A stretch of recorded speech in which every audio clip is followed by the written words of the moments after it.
Hello students, welcome to Studi.Live. Today we are going to discuss a very interesting and important topic, that is Faraday's second law of electrolysis. Yes student, Faraday has put forward two laws, out of which we have studied the first law. It's time for the second law of electrolysis. So what is exactly Faraday's second law of electrolysis? Let's try to understand that part first. So we can say that Faraday's second law is nothing but if we are passing same amount of electricity, that is electric current, to the two solution, that is two electrolytic solution placed in the series, arranged in a series, then what? Then the amount of substance getting oxidized or reduced, it depends on what? It is going to depend upon their chemical equivalent masses. Yes student, so this is nothing but the second law of Faraday's electrolysis. Is very important. So what it is saying student, we are passing the same amount of electricity, then what? During the electrolysis, the amount of substance oxidizes or reduces is going to depend upon their chemical equivalent masses.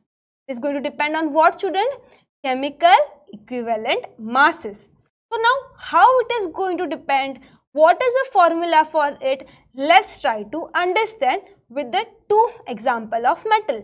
So over here we can say that the amount of substance deposited, yes, so weight of copper deposited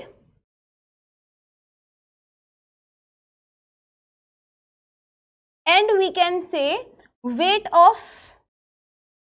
silver deposited.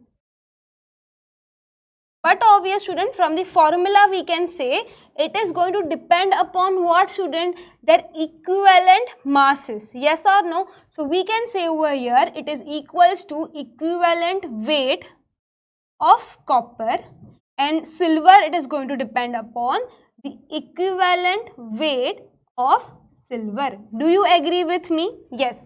So we have taken just the ratio of 2 to understand this law. Yes. Over here how we can take copper? For copper we can take a solution of, copper sulfate. Yes student. And for silver we can take a solution of AgNO3. Yes or no? Silver nitrate solution we have taken. Now the next important part to understand over here is students, can we say in this case copper sulfate, the copper charge is +2 and silver charge over here is +1. Now student, please understand this part very well. To deposit copper, we require 2 electrons, that is going to convert into copper solid, it is going to deposit it. Silver requires 1 electron and silver is going to get deposited. Do you agree with me? These two reactions, it's very easy. Do you agree? Yes. So now for copper, can we say, do you agree with me? Can we say for copper there is requirement of 2 moles, that we can say 2 Faraday's electricity to get deposited, and for silver we can say there is only 1 mole, that is 1 Faraday of electricity required to get deposit. Yes or no? So what student we are getting from this is that the amount of substance, if we are passing, see the law, if we are passing same electricity, then also it is going to vary depending upon the electrochemical reactions. Yes or no? Definitely yes. So whatever amount of electron it is required and the charge present on it. Yes. So though we are passing the same electricity, the amount of substance getting oxidized or reduced, it is going to depend on their chemical equivalent masses.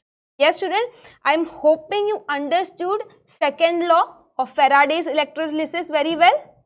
Thank you students. Thank you for watching Studi.Live.